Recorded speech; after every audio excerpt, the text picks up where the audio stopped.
Assalamualaikum warahmatullahi wabarakatuh. Waalaikumsalam warahmatullahi wabarakatuh. Waalaikumsalam warahmatullahi wabarakatuh. Waalaikumsalam warahmatullahi wabarakatuh. Oke. Alhamdulillahirabbil alamin wassalatu wassalamu ala sayyidina Muhammad wa ala alihi washabihi ajmain. Saya merasa terhormat dan bahagia dapat hadir di webinar yang sangat penting dan menarik ini. Karena itu, saya ucapkan terima kasih kepada panitia yang sudah mengundang saya untuk hadir berkontribusi, berbagi pandangan dan ide mengenai topik riset, perkembangan riset yang ada di era of disruption ini. Terima kasih moderator sudah mempersilahkan saya. Oke. Terima kasih juga sampai selamat berjumpa kepada semua hadirin yang sudah hadir di webinar pagi ini. Secara khusus saya ingin mengucapkan salam kenal kepada para pembicara yang lain. Ya, pertama Dr. Tias Retnowulan dari Universitas Sudirman, kemudian Dr. Ahmad Salehudin dari UIN Sunan Kalijaga, oke, dan juga kepada Hakimul Ikhwan PhD dari UGM. Salam kenal, mudah-mudahan kita bisa bertemu kembali dan berkolaborasi yang fruitful collaboration, ya begitu. Mudah-mudahan tidak hanya ketemu saja di webinar ini, tapi kita bisa bertindak lanjut dengan misalnya bisa sama menulis. Khususnya tadi saya menarik dengan karyanya Pak Ahmad Salehudin yang disebut oleh Pak Ilani tadi, 1 dusun 3 masjid ya. Kebetulan nih di kampung saya di sini di dekat rumah saya ada juga seperti itu kasusnya ya. Saya ingin akan kaji juga dengan merujuk kepada karya Pak Ahmad. Oke. Oke. Oke. Terima kasih. Iya. Oke. Tema webinar kali ini sangat menarik mengenai tren dan perkembangan dan geopolicy riset di era of disruption. Oke, saya tidak akan langsung membahas tema kajian saya ke tema itu, ke tema spesifik itu. Tetapi saya akan menyampaikan kepada hadirin semua konteks yang lebih luas supaya kita bisa memahami apa yang sedang terjadi di dunia pendidikan kita sekarang ini. Oke. Jadi saya akan memaparkan dalam konteks yang lebih luas dan global sebelum sampai kepada bagaimana persoalan riset di perguruan tinggi sekarang. Oke.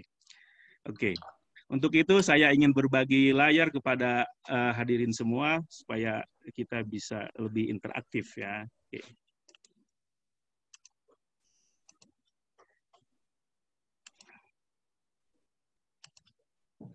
Oke. Judul presentasi saya adalah membangun kapasitas riset di era disruption, di era disrupsi dalam bahasa Indonesia, tantangan baru dan peluang bagi universitas dan riset. Ya, oke. Seperti kita ketahui semua, sekarang dunia pendidikan sedang mengalami tantangan global yang belum pernah terjadi sebelumnya. Oke. Ada beberapa hal tantangan global dan tren yang terjadi yang menimpa pendidikan tinggi sekarang atau dalam bahasa Inggris disebut higher education. Oke. Yang pertama adalah pendidikan tinggi sekarang sedang mengalami globalisasi akademik dan pengetahuan. Oke. Bahwa sekarang ilmu pengetahuan itu bisa didapat di mana saja, menyebar kemana saja, terutama dengan adanya media internet, ya, media sosial dan sebagainya. Jadi di sini teknologi membuat ilmu menjadi lebih global. Secara institusional juga banyak lembaga-lembaga pendidikan tinggi menjadi bukan cuma ada di negaranya masing-masing atau provinsi masing-masing, tapi juga banyak kampus-kampus perguruan tinggi yang mengglobal ke seluruh dunia. Misalnya saya kira banyak di Indonesia atau mungkin akan dibuka juga kampus-kampus dari negara-negara Eropa Amerika katanya akan membuka kampus di Indonesia. Oke. Dan saya kira seperti kampus saya yang di Murdoch University di Western Australia itu juga punya cabang di Dubai, punya cabang di Malaysia dan sebagainya. Sama seperti juga kampusnya Pak Hakimul Ikhwan, saya kira punya banyak banyak cabang di negara lain. Itu sebagai dampak dari globalisasi akademik dan pengetahuan. Tantangan global kedua bagi perguruan pendidikan tinggi adalah perguruan pendidikan tinggi mengalami otonomi, desentralisasi, dan diferensiasi mandat lembaga pendidikan. Jadi sekarang pendidikan tinggi ditantang untuk berotonomi, tidak lagi tergantung kepada pemerintah, melakukan desentralisasi, dan juga dalam bahasa yang sekarang beberapa tahun lalu itu mendapat higher mandate. Jadi bukan cuma berada dalam core ilmu yang ditekuninya, tetapi juga membuka cabang-cabang atau jurusan-jurusan di luar core mandate-nya itu. Misalnya seperti kampus kita, IAIN menjadi UIN. Nah, itu bagian dari diferensiasi mandat lembaga pendidikan tinggi. Yang ketiga, tantangan yang dihadapi oleh pendidikan tinggi adalah kompetisi untuk menarik SDM yang berbakat untuk mengembangkan ilmu pengetahuan dan teknologi. Nah, mungkin sekarang ini banyak kampus-kampus di dunia sedang berlomba untuk meraih untuk merekrut SDM atau dosen-dosen dan mahasiswa yang terbaik di dunia untuk justru mengembangkan kampusnya dan mengembangkan ilmu bagi ilmu pengetahuan dan teknologi. Nah, mungkin ini kurang terjadi di negara kita, tapi di negara-negara maju seperti di Eropa dan Amerika ini sering terjadi ada bahwa seorang dosen itu tidak lama di suatu kampus, tapi kemudian pindah lagi ke kampus lain. Ini bagian dari kompetisi untuk meraih SDM yang berbakat untuk peningkatan ilmu, riset, dan ilmu di kampus. Pertanyaan selanjutnya, apa dampaknya tantangan global ini bagi pendidikan tinggi? Nah, ini yang ingin saya bahas. Nah, tantangan global yang terjadi itu memiliki dampak bagi pendidikan tinggi. Apa itu? Yang pertama, terjadinya perubahan dalam peranan pendidikan tinggi. Nah, tantangan global yang disebutkan tadi membuat terjadinya perubahan dalam pendidikan tinggi, yaitu bahwa pendidikan tinggi sekarang memiliki peranan baru. Nah, kalau dulu itu kan pendidikan tinggi itu peranan utamanya adalah teaching, mengajar, dan riset. Nah, kalau di kita ada tambah pengabdian ya. Tapi di negara barat umumnya hanya teaching and research, service mungkin tidak semua. Itu. Oke. Apa peranan baru yang sekarang yang sedang dimainkan oleh pendidikan tinggi itu? Ya, pendidikan tinggi itu mengalami transformasi dari traditional university yang saya sebut tadi fokus kepada riset dan teaching dan riset. Sekarang mereka mendapat peranan baru menjadi corporate atau entrepreneurial university, menjadi kampus atau universitas corporate atau wira swasta. Nah, peranan berikutnya adalah mereka memerankan diri sebagai civic university, ya, universitas yang berperan memiliki peranan sosial. Yang terakhir mereka juga punya peranan baru menjadi innovative university. 3 hal ini akan saya sebutkan diuraikan dalam slide berikutnya. Nah, dampak kedua yang menimpa pendidikan tinggi akibat tren global di atas tadi adalah terjadinya transformasi manajemen. Bahwa manajemen universitas itu sekarang mengalami perubahan, tidak lagi seperti ketika menjadi traditional university. Perubahan itu terjadi juga pada struktur dan mekanisme organisasi universitas. Nah, saya kira ini kalau Anda sering memperhatikan kampus-kampus di sana, ini kampus-kampus sering mengarah kepada seperti kampus itu dikelola seperti sebuah perusahaan. Karena terjadi manajemen dan struktur, perubahan dalam manajemen dan organisasinya. Nah, universitas pada konteks ini menjadi sebagai aktor otonom dan strategis dalam sistem inovasi. Nah, ketika sekarang kan dunia kita berada dalam inovasi, salah satu inovasi itu bagian dari di era of disruption tadi. Oke. Saya ingin menyampaikan kepada Anda apa perubahan tadi secara lebih spesifik. Nah, perubahan yang sedang menimpa pendidikan tinggi itu. Yang pertama, saya bandingkan antara traditional university dan modern university atau perguruan tinggi model lama dan model yang sekarang terjadi. Misalnya pada konteks otonomi. Dulu kampus itu memiliki otonomi yang terbatas karena keterlibatan pemerintah, keterlibatan Departemen Pendidikan, dan sebagainya. Tetapi di zaman sekarang, di era milenium ini, universitas memiliki otonomi yang sangat luas. Oke, hampir banyak kampus sekarang terlepas dari kungkungan pemerintah. Oke, jadi mereka punya otonomi yang lebih luas. Oke, tetapi pada kasus perguruan tinggi yang lama, misalnya peneliti punya kebebasan luar biasa, tapi pada modern ini peneliti agak sedikit kurang bebasnya karena harus menyesuaikan diri dengan target atau tujuan penelitian universitas. Perbedaan kedua pada aspek manajemen misalnya. Kampus yang dulu itu birokrasinya sangat ketat. Nah, sekarang kalau kampus kita di Indonesia umumnya masih birokratik ya. Oke. Jadi belum masih kategori tradisional sebenarnya. Tapi kampus yang zaman sekarang ini di era disruption ini manajemennya lebih tidak less birokratik, tidak lebih birokratik, dikelola oleh manajemen profesional. Oke. Kemudian dari organisasi dan hierarki. Pemerintah pada kampus lama, model lama itu mengatur sangat ketat struktur dan organisasi kampus. Seperti kita lihat sekarang ini di kampus kita ada. Tetapi pada kampus yang di zaman disruption ini, struktur dan manajemen kampus itu longgar, sesuaikan dengan kebutuhannya. Yang terakhir misalnya pada aspek finansial dan keuangan. Kampus yang lama itu keuangannya bersumber dari pemerintah kebanyakannya, gitu kan? Mendapatkan, terutama kampus-kampus yang saya bicara dalam konteks kampus-kampus negeri ya. Oke. Tapi pada zaman sekarang justru kampus-kampus negeri pun mulai dilepaskan budgetnya, financingnya dari pemerintah. Mereka dituntut untuk mencari dana sendiri. Oke. Itu adalah beberapa hal yang bagaimana perubahan terjadi dalam dunia perguruan tinggi.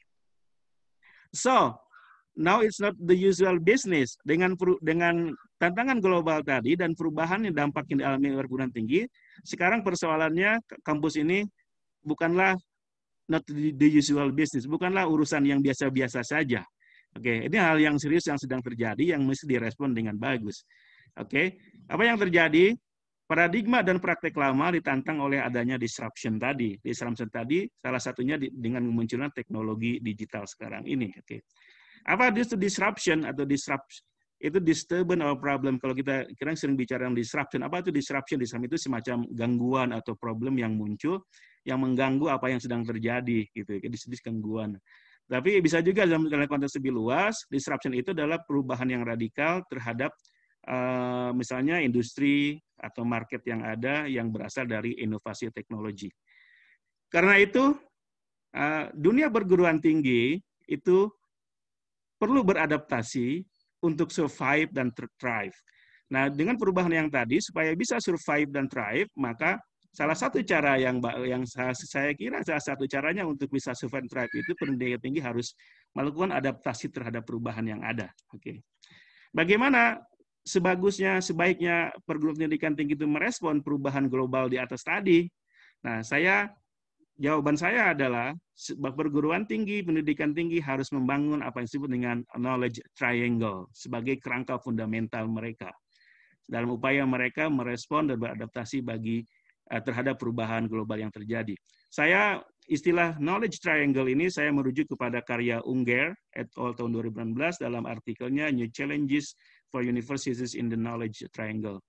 Apa itu knowledge triangle? Dalam bahasa kita diterjemahkan menjadi segitiga pengetahuan. Maksudnya apa? Bahwa pendidikan tinggi mesti membangun apa yang disebut dengan knowledge triangle, yaitu bahwa mereka mesti membangun link yang integral antara lembaga pendidikan tinggi, sektor bisnis, dan masyarakat. Nah, oke. Nah, ini segitiga pengetahuan ini mesti dipahami dengan baik oleh pendidik supaya bisa survive di tengah tantangan global ini. Mereka mesti memahami bahwa tiga hal ini tidaklah terpisah, justru bersaling tergantung dan saling mempengaruhi. Nah, karena itu kebijakan di pemerintah dan universitas mesti diarahkan kepada bagaimana membuat linking, jaringan keterkaitan atau kolaborasi antara sektor pendidikan tinggi, sektor bisnis, dan masyarakat. Nah, di sini aktor utamanya ada 3. Universitas jelas, kemudian juga ada government, pemerintah, dan orang-orang bisnis atau enterprise. Oke. Nah, dengan menggunakan paradigma knowledge triangle tadi, perguruan tinggi sekarang memiliki peranan baru. Yaitu sekarang pendidikan tinggi mesti memainkan peran sebagai corporate atau entrepreneurial university yang lebih dekat kepada sektor bisnis. Apa maksudnya? Jadi dalam konteks ini, perguruan tinggi, pendidikan tinggi mesti melakukan transformasi universitas dalam manajemen, struktur organisasi, dan mekanisme organisasi. Ya, tidak bisa lagi zaman sekarang perguruan tinggi hanya atau sebuah kampus memainkan manajemen model lama. Sekarang mereka harus membangunnya seperti mereka mengelola sebuah corporate atau sebuah perusahaan, di mana lebih otonom, di mana universitas menjadi lebih otonom dan orang-orang leader atau rektor dan sebagainya itu menggunakan aktor strategis dalam sistem inovasi. Nah, di sini ketika menjadi corporate university, kampus atau universitas terlibat dalam transfer ilmu dan teknologi, oke, dan terlibat juga dalam komersialisasi ilmu dan teknologi, oke. Nah, peranan yang kedua yang mesti dimainkan oleh perguruan tinggi dalam konteks knowledge triangle tadi adalah universitas harus memainkan peranan baru sebagai civic university. Nah, itu maksudnya apa? Nah, kalau yang pertama terlibat dalam sektor memainkan peranan sebagai sektor bisnisnya, yang kedua ini jangan lupa nih bahwa kampus juga sekarang punya kewajiban namanya social role, peranan sosial. Bahwa pengelola kampus mesti meningkatkan penekanan pada peranan sosial universitas, terlibat dalam bagaimana menyelesaikan persoalan sosial di masyarakat yang sedang berkembang ini. Universitas berperan sebagai penyedia kebutuhan publik, ya. Universitas juga sebagai pemberi solusi bagi tantangan dan persoalan masyarakat. Nah, dalam konteks ini, universitas mesti memainkan peran yang penting, memberikan solusi bagi persoalan masyarakat. Misalnya, apa sih yang terjadi dalam masyarakat sekarang ini? Contohnya, misalnya masyarakat sekarang ini, dalam masyarakat barat, misalnya ada aging population, masyarakat sedang menua. Apa sih solusi yang diberikan oleh universitas bagi persoalan ini? Kemudian juga bagi masalah sustainable energy yang berkelanjutan, apa yang bisa diberikan oleh universitas dalam mengatasi persoalan ini, dan juga misalnya dalam mobilitas dan sebagainya. Oke, nah, how to survive and thrive in the era of disruption. Nah, bagaimana bisa survive dan thrive di era disrupsi ini? Nah, dalam konteks ini, universitas harus melakukan strategi-strategi baru untuk bisa survive di tengah perubahan global yang sangat masif ini. Apa? Dalam pandangan saya, untuk bisa survive dan thrive di era disruption ini, universitas tidak bisa hanya memainkan peranan lama saja. Nah, dalam konteks ini, satu, pemerintah mesti menjadi inovatif university. Nah, itu. Menjadi inovatif university atau universitas yang inovatif. Nah, yang kedua, ini kaitannya dengan topik kita di hari ini, adalah universitas mesti membangun namanya innovative research atau riset yang inovatif. Nah, pada dua hal tadi, key ingredient-nya atau bahan utamanya adalah inovasi. Oke, apa itu inovasi? Inovasi itu produksi atau adopsi atau asimilasi atau eksploitasi nilai baru dari sebuah produk, gitu. Atau pembaruan dari sebuah produk atau layanan atau market, pengembangan dari metode baru produksi dan sebagainya, dan juga pengembangan manajemen sistem yang baru yang ini melibatkan proses dan juga outcome. Nah, inilah yang disebut dengan yang sering kita sebut dengan the era of disruption tadi, era disrupsi. Nah, inovasi ini biasanya membawa disrupsi terhadap universitas dalam model lama atau tradisional. Oke. Nah, saya ingin fokus kepada strategi bagaimana bisa survive dan thrive di era disruption ini. Satu, inovatif university, ya. Nah, bagaimana menjadi inovatif university itu?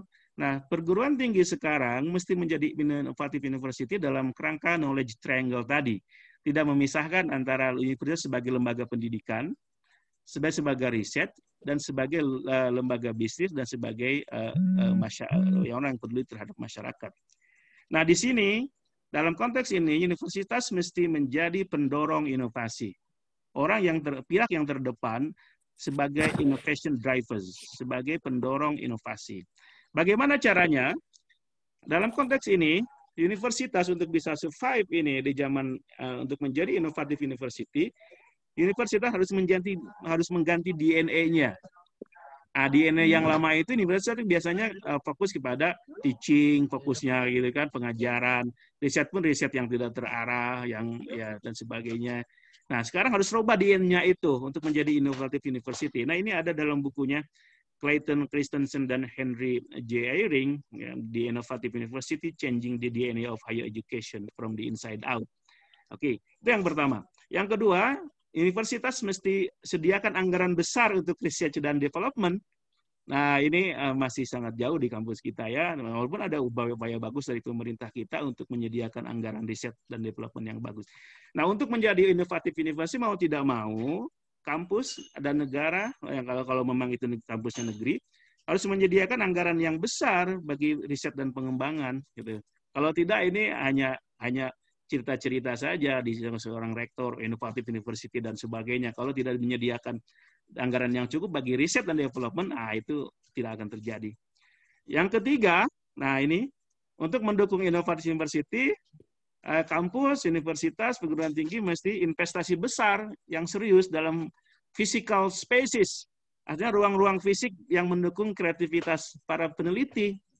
Maksudnya, sediakanlah fasilitas yang lengkap bagi para peneliti itu, dari mulai lab, dari mulai sarana pendukung penelitian dan sebagainya. Jadi jangan diharapkan ada muncul kreativitas dari para peneliti ini kalau tidak disediakan fasilitas yang memadai. Saya kira bukan Anda mungkin sering dengar bahwa banyak orang Indonesia yang studi dari luar negeri nggak balik lagi.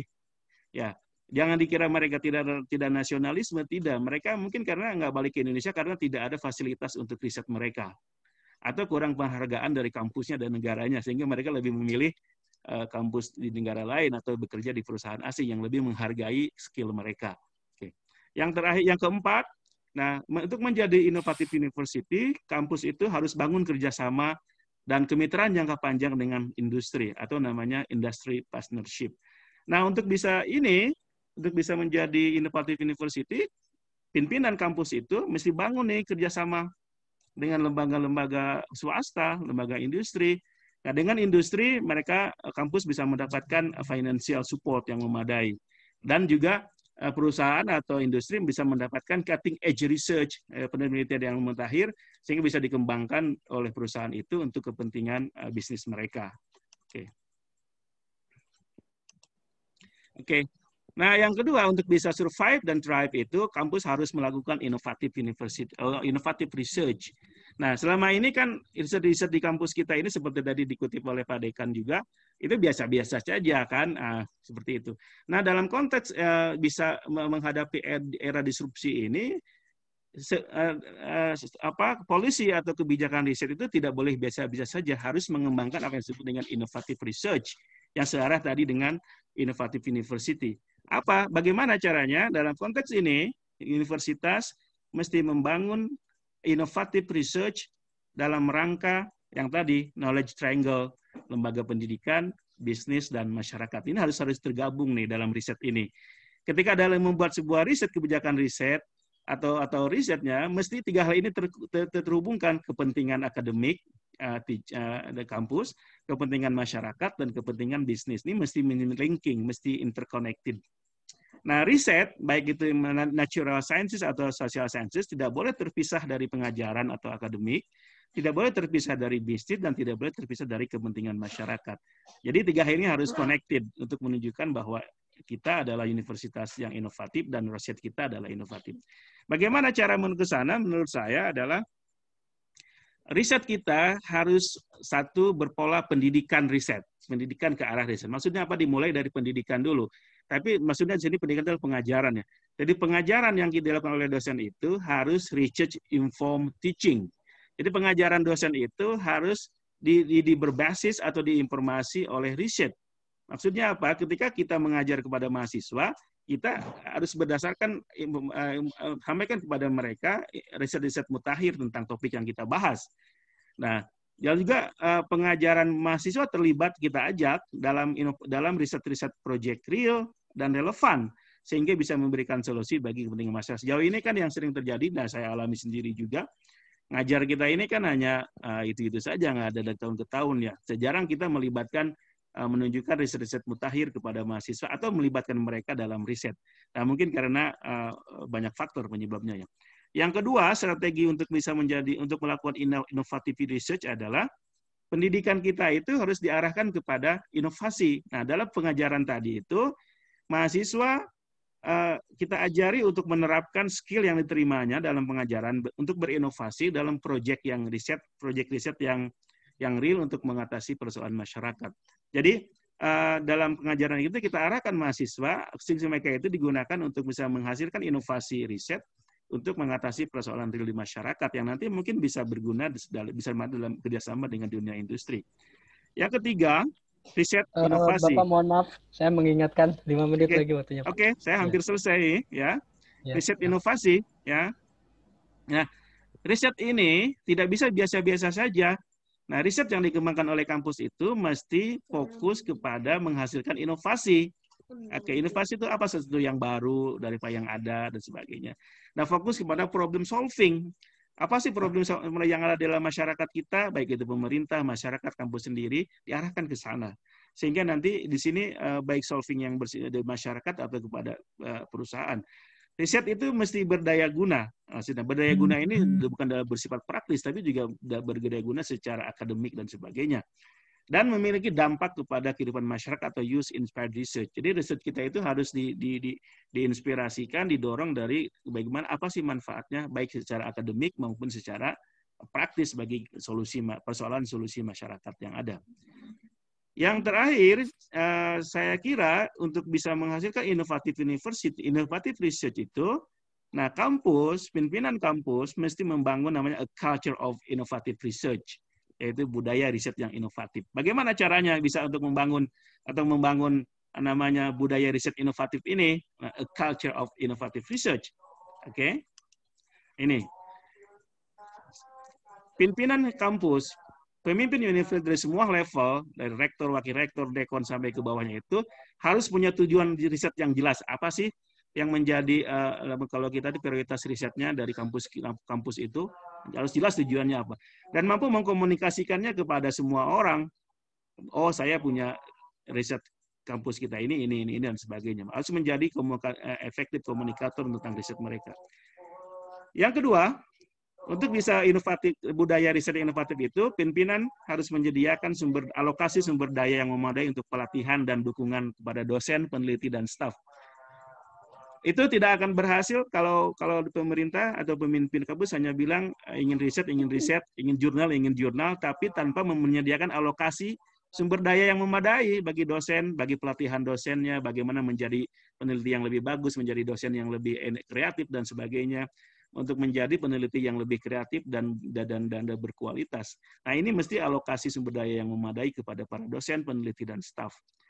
Nah, juga harus dibangun hubungan yang terbuka dan kolaboratif antar dosen dan peneliti dan staf. Nah, selama ini kan kita cenderung kerja tuh sendiri-sendiri ya para peneliti itu. Padahal ini saatnya sekarang di dunia zaman sekarang ini tidak bisa kita kerja sendiri. Kita mesti mengembangkan kolaborasi antar peneliti atau dosen dan staf itu. Oke. Ya, selanjutnya, nah budaya riset ini bukanlah hal yang instan, mesti dijaga terus oleh pimpinan. Bagaimana melihara secara terus-menerus, tidak boleh hanya kalau sehabis dia memimpin selesai gitu. Mestinya menjadi proyek jangka panjang pimpinan ya gitu. Sehingga budaya the culture of innovative research bisa terus terjaga. Yang terakhir nih penting untuk membangun inovatif research budaya riset inovatif itu, pimpinan atau lembaga riset itu mesti melibatkan mahasiswa dalam risetnya. Untuk apa? Mahasiswa itu kan peneliti masa depan, dosen masa depan, akademik masa depan. Nah, kita harus libatkan itu mahasiswa itu untuk terlibat dalam riset-riset kita. Nah, mungkin kalau di kita, mungkin umumnya yang terjadi adalah oleh mahasiswa level S2 dan S3. Kalau kita kuliah di luar negeri, misalnya level PhD itu, pasti mereka adalah bagian dari tim riset yang dipimpin oleh profesornya. Nah, mungkin kita juga bisa mengembangkan di sini, oke? Dosen-dosen senior itu melibatkan dosen-dosen muda, mungkin juga mahasiswa untuk terlibat dalam riset mereka untuk menyediakan SDM ke depan peneliti yang handal. Oke. Yang terakhir ini slide saya untuk menunjukkan di mana sih kalau kita berbicara tentang innovative university itu yang saya sebutkan tadi, di mana sih posisi kita, di mana sih posisi Indonesia dalam konteks yang disebut dengan innovative university itu. Nah, saya mengutip hasil survei dari Reuters tentang 75 universitas terinovatif di dunia, tapi di kawasan Asia Pasifik ya tahun 2019. Ada 75 kampus terinovatif, the most innovative university di Asia. Ini data tahun 2019. Dimulai Seoul University di Korea Selatan. Ini saya sebutkan hanya 20 saja. Tidak ada satupun kampus Indonesia. Apalagi kampus PTKIN, nggak ada tuh ya. Nah, di bawahnya ke-75 pun tidak ada satupun kampus yang dari Indonesia. Jadi, data ini, survei ini, penelitian ini dari Reuters ini menunjukkan tak ada satupun kampus dari Indonesia yang masuk dalam 75 kampus terinovatif di dunia. Nah, ini merupakan saya kira tantangan bagi kita semua. Ini perjalanan panjang bagi kita semua. Tapi tidak ada salahnya pimpinan fakultas kita, Pak Ahmad Edudin, untuk memulai ini langkah awal-awal untuk menuju inovatif university itu. Kita mulai dari fakultas kita, saya kira akan menjadi bagus. Oke. Saya kira itu uraian saya tentang